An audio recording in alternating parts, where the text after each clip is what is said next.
మనసులో మోయలేని బాధ ఉన్నప్పుడు ఏం చేయాలో తెలుసా? Welcome back to our channel positive webs in Telugu. ఎప్పుడూ నవ్వుతూ ఉండేవాళ్ళు ఆనందంగా ఉంటారు. ఇక ఆనందంగా ఉండేవాళ్ళు ఆరోగ్యంగా ఉంటారు. ఆరోగ్యంగా ఉండేవాళ్ళు వారు చుట్టూ ఉండే వాళ్ళని కూడా ఆనందంగా ఉండాలని కోరుకుంటూ ఉంటారు. అందుకే మీ ప్రతిరోజు కూడా ఒక స్వచ్ఛమైన చిరునవ్వుతో ప్రారంభించండి. ఇక అప్పుడు అంతా మంచే జరుగుతుంది కదా. నిన్ను నువ్వు నిరూపించుకోవడానికి ఉన్న ఒకే ఒక్క మార్గం నీ యొక్క ఎదుగుదల. అది లేకుండా నువ్వు ఎంత గొంతెత్తి అర్చినా ఇక్కడ ఎవరూ పట్టించుకోరు. నువ్వు విసిరిన సవాళ్ళు నీ గొప్పని చాటి చెప్తాయి, కానీ నీ అమాయకత్వమే అవుతుంది. నిశ్శబ్దం నీ విలువను చూపుతుంది, నీ మీద ఉన్న అంచనాలను కాదు. నీ మీద ఉన్న అంచనాలను రెట్టింపు చేస్తుంది. గొంతు చించుకున్నంత మాత్రాన గౌరవం అనేది దక్కదు.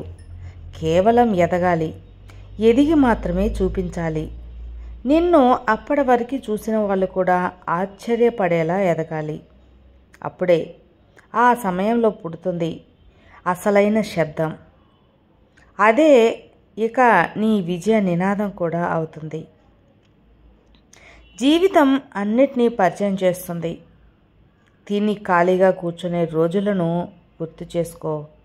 అసలు తినడానికే సమయమే దొరకని రోజులను కూడా గుర్తు చేసుకో. నిద్ర పట్టని రాత్రులను, అసలు నిద్రలే లేని రాత్రులను కూడా గుర్తు తెచ్చుకో. ఘోరమైన ఓటమిని, ఘనమైన గెలుపును కూడా, ఆకాశానికెత్తే అభిమానాన్ని, పాతాళానికి తొక్కే అవమానాలను, మోసాలను అన్నిటినీ గుర్తుంచుకో.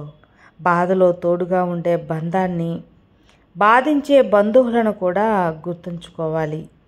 వంగి వంగి దండాలు పెట్టించుకునే అధికారాన్ని పరిచయం చేస్తుంది. ఎవరి కంటికి కనిపించని దీనావస్థని పరిచయం చేస్తుంది. జీవితం అనేది అన్నిటినీ పరిచయం చేస్తుంది. నీకు నచ్చినా నచ్చకపోయినా వాటిని నువ్వు ఎదుర్కోవాల్సిందే, నువ్వు స్వీకరించాల్సిందే.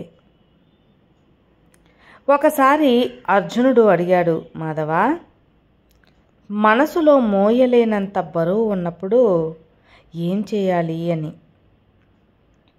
అందుకు సమాధానంగా శ్రీకృష్ణ పరమాత్ముడు, కొన్నిసార్లు ఆ బరువును మోయడమే మన కర్తవ్యం అవుతుంది పార్థ అని చెప్పాడట.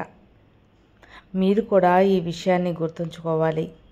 బాధను భరిస్తేనే భోగం అవుతుంది, లేదంటే అది జీవితంలో అన్ని రోగాలకు కారణమవుతుంది. అదే ముఖ్య కారణం కూడా అవుతుంది. కాబట్టి మీలో మంచితనం ఎంత ఉందో భగవంతుని మనస్సులో నీ స్థానం కూడా అంతే మంచిగా ఉంటుంది అని గుర్తుపెట్టుకో. నీవు చేసే పాపపుణ్యాలపైనే నీ జీవితం అంతా కూడా ఆధారపడి ఉంటుంది.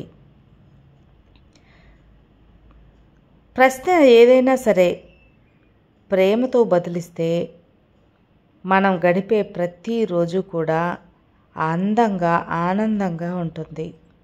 బదులిచ్చే విధానంతోనే సగం ప్రపంచాన్ని మనం గెలిచేయవచ్చు, కాదంటారా? నిజమే కదా.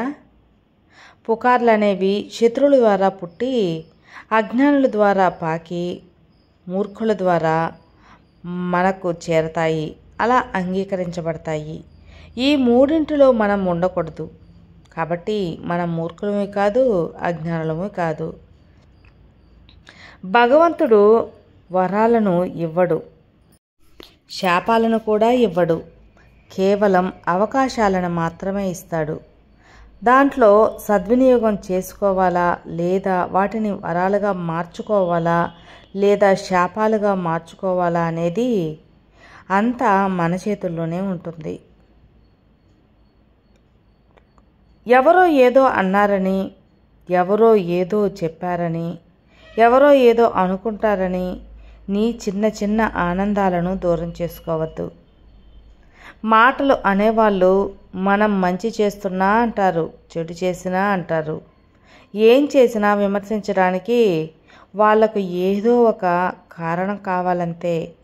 ఇక అలాంటి వాళ్ళ గురించి ఆలోచించి నీ ఆనందాన్ని దూరం చేసుకోవద్దు. అలాంటి వాళ్ళు ఇంకా ఇంకా అసూయపడేలా ఇంకా ఇంకా ఆనందంగా చిరునవ్వుతో జీవిస్తూ బతుకు. అప్పుడే అందరి నోర్లు మూతపడతాయి కదా.